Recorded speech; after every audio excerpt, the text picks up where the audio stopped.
Hello everyone, welcome to another episode of the Star Author Podcast at Bookalooza. We are passionate about giving your young writers a stage.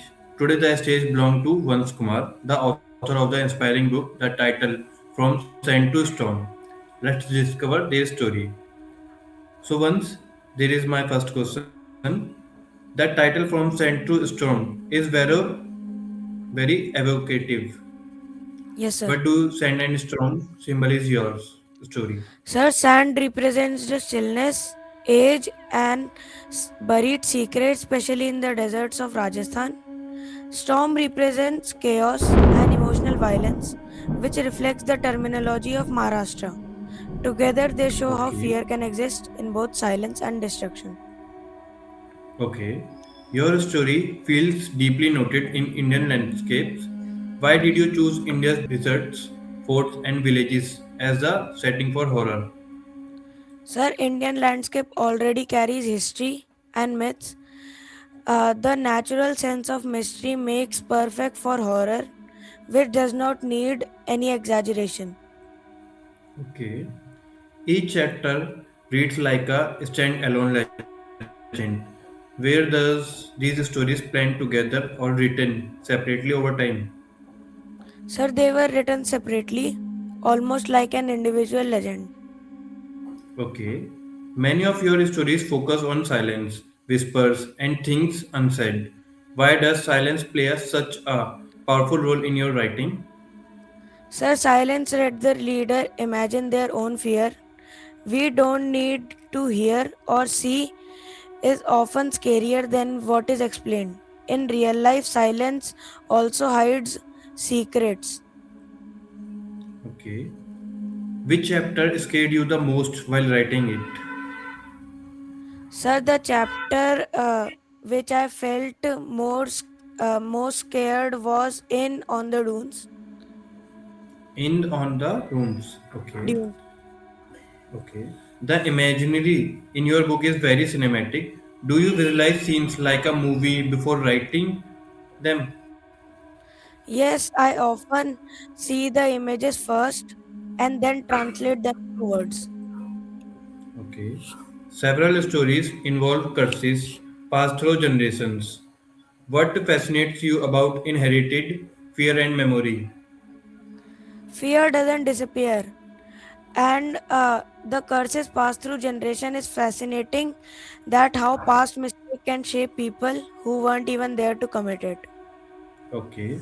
Your horror is subtle, not jump scare based. Who or what inspired this storytelling style? Sir, Indian folk tales and slow burn horror literature inspired me because subtle horror scares the readers more than the jump scare based one. Okay. Are any of these stories inspired by real folk tales, local myths, or things you have heard growing up? Yes, many of the stories are inspired by uh, elders and local legends. Okay. Many characters face consequences for curiosity or breaking rules. Do you see these stories as moral tales too? Yes, but not exactly, as my book is based on a horror perspective, not a moral tale perspective. Okay. If your book had one central message beneath the horror, what would it be? The past never stays buried, and ignoring it can be dangerous. Okay. It's carrier a small message. That's cool. Why do you think Indian folk tales work so well with dark fantasy and horror? Because it blends with the spiritual and the real, unknown natural, unknownly naturally things. Horror doesn't feel forced; it is believed. Okay. Do you believe fear is more powerful when it's explained or when it's left unexplained? When it's left unexplained, as mystery gives fear room to grow. Okay. What would you decide to write dark fiction instead of a lighter genre? Sir, dark fiction allows honestly, that's why I explored dark fiction instead of a lighter genre. Okay. Did you ever doubt whether readers would connect with such atmospheric, slow burn stories? Yes, but I trusted the story. Readers who enjoy depth and mood usually connect strongly. Okay. What was the hardest part of writing this book? Language, ideas, or consistency? Consistency, as maintaining the same eerie tone across different stories, was the hardest part. Okay. How did it feel seeing your book designed and printed for the first time? Sir, firstly, it was unreal. I felt like something imaginary had become real. Okay. What advice would you give to young writers who want to explore horror or fantasy?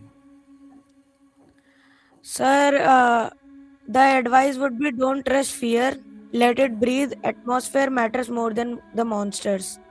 Okay. If one of your character came alive, who would you not want to meet at night? Rudra Vasudha, as he is a character who smiles calmly but hides the darkest intentions. Okay, so you don't want to meet him at night. Yes, sir. If your book became a web series, which chapter should it be episode first? Sir, the story which was the most grounded and realistic was The Night Watchman. Night Watchman, okay. Do you listen to music while writing horror or absolute silence? No, it would be mostly silence as I usually wrote the book in nights. Okay, so you love to writing in silence. What Yes, scares sir. you more, ghosts or real life humans? Sir, real life humans because they don't need any supernatural reason to be terrifying. Okay. If you had to survive one night inside your book, which chapter would you choose? Sir, the sounds of bell as it's one with the least interaction and staying still may save you. Okay. Let's start rapid fire round. You have to Yes, sir. answer in one word, like night writing or morning writing. Night writing. Okay. Pen or paper or laptop. Laptop for writing. Okay. Horror books or horror movies. Horror books as it stays in your mind longer. Okay. One word to describe your writing style. Atmospheric. Okay. One Indian place that feels naturally spooky to you. Old forts in Rajasthan. Okay. Favorite author, dead or alive? Stephen King.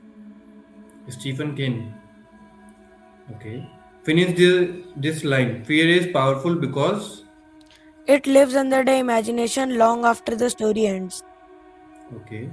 That was an inspiring conversation with Vansh Kumar, the author of Sand to Stone. Don't forget to check out the link in the description to grab a copy. Until next time, keep reading, keep imagining.